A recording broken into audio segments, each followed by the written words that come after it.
الجيش الليبي راح، الجيش العراقي راح، زين وش بقى لك الآن؟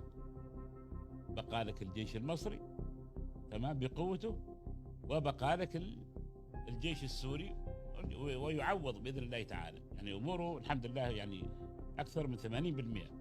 تمام. إذا أي نظام رسمي عربي يفكر اليوم بالمساومة على سلاح المقاومة فهو طرف مباشر مع الصهاينة، لأنه لا يعلم ألف باء علم الاستراتيجية. أنت شوفها بعين واحدة ما عندك مشكلة، لما توصل لمستوى المقاومة أنت في الرسالة تكلم، لكن طالما أنت في وادي الآن وبتبحث عن حلول وهمية ومتلحف لي متدثر لي بالشرعية الدولية، سويت لك شيء شرعية دولية من 1948؟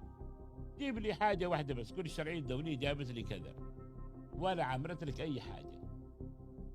يعني وأنا قلت لكم من الشرعية الدولية هذه والمحكمة الدولية والمنظمات الدولية والأمم المتحدة لا تحمل مغفلين.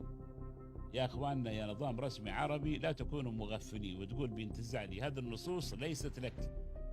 القانون الدولي لم يعني يصنع لك، القانون الدولي صنع للغربي المنهك الخارج من حربين أوروبيتين، وكل ناس على البياض على فكرة. وكل ما حدثت من مجازر منذ 48 ولغاية بكرة